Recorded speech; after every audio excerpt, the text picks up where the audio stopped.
Hey guys, the question of the age I get every single day is what type of loan should I do? So let's assume that you're doing a $300,000 to $400,000 loan. So the type of loan you should do are based on a bunch of different factors. So number one, if you've got great credit and you live in a city or around a major metropolis or anything like that, metropolitan area, you're more than likely going to want to look at conventional loans.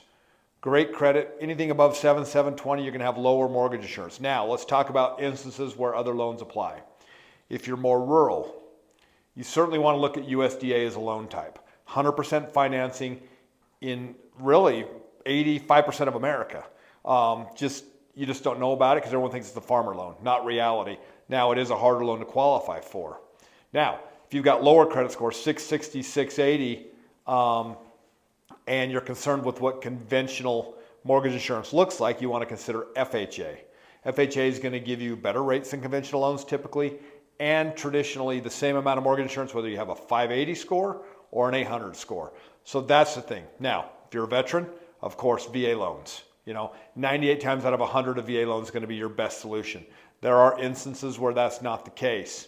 And you can ask questions in the comments, you can reach out to me, we'll talk about that. But let's unpack a few of these real quick. So let's assume you run into some credit issues in the past. Maybe you had a bankruptcy 2 or 3 years ago. Maybe you had a car, repossessed. We all go through life issues, we have medical debts, things like that. If you've had a bankruptcy in the last 2 or 3 years, traditionally FHA is going to be your best option, okay? Unless you're a veteran, then obviously VA. Conventional loans for bankruptcy, you're going to have anywhere between 3 to 7 years for bankruptcies and foreclosure waiting periods. Now, there's some ways around those, but that's why you got to reach out to someone that knows how to look through the guidelines, find the way to solve it, and get you there. I've got a borrower that they had a foreclosure 3.5 years ago. And they weren't sure they could do conventional. We figured out conventional. They had 10% down. They had 750 credit scores. Stuff happened. They lost a business. Life happens, right? So make sure you talk to somebody that understands the nuances of all the major loan types, right? Conventional, FHA, VA, USDA. Of course, jumbo is a little bit different animal. That's going to be above the new conforming limit. But you want to make sure that as you're looking at loan types, you figure out which one's best for you. There may be a better option. Everyone's got this myth, there's this magical truck full of money for first-time buyers. Well, quote unquote, there is. Go to USDA areas and get 100% financing. VA is 100% financing. FHA, 3.5% down. Now, FHA is not only for first-time buyers. I've got plenty of clients. FHA has no income limits. So you don't know what you look at until you get there. So, first and foremost, when you're considering a loan, what does your credit look like? Okay? What does your debt to income look like? If you're a little higher debt to income, FHA is also going to be better than conventional. If you've got amazing credit, you're not a veteran, conventional is by far the best way to go. Again, we've talked in other videos about how much you need down. Conventional starts as little as 3% down, FHA 3.5% down, VA, USDA both 100% financing.